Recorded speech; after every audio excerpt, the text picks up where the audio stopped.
Need to create a polished presentation in a hurry? In this tutorial, we'll guide you through crafting a sleek, eye-catching, agile success cycle slide. Just follow our simple steps, and you'll have a stunning result in no time. Let's dive in. Start with a blank slide featuring a gray background and a rocket graphic.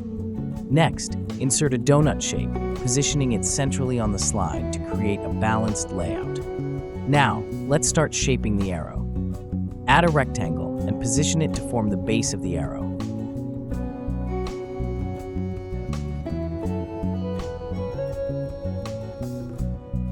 Select all your shapes, use the fragment tool, and remove the parts you no longer need, keeping your design clean and focused. To refine the arrow, add a triangle shape. Quick tip, I've got 200 slides made, especially for professionals like you. Make sure to check them out.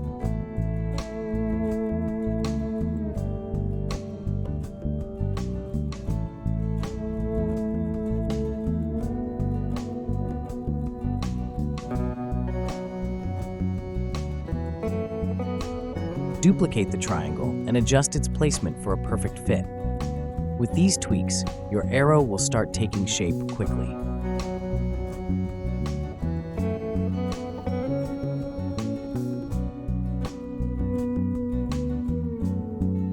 Do you like what you see?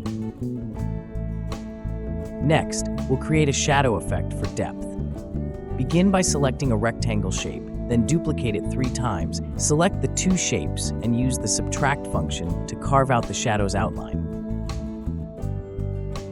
Rotate the rectangle to form the shadow's base and add an oval shape to complete the shadow effect.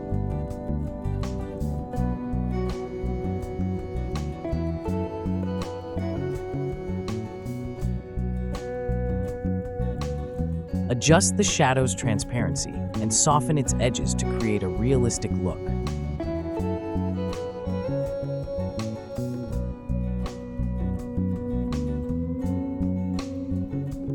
Change the color of the rectangle to gray so it blends seamlessly with the background.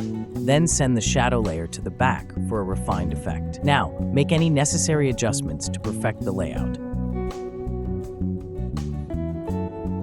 Let's apply the finishing touches by adding color. Select a color palette that complements your presentation's theme. Brighten the bottom of the arrow with a subtle white gradient to enhance the overall design. For more design hacks and template ideas, be sure to join my Telegram channel. The link is in the description below. And there you have it. Your Agile Success Cycle slide is complete. For more design tips and presentation templates, be sure to check out my other videos. Thanks for watching, and I'll see you in the next tutorial.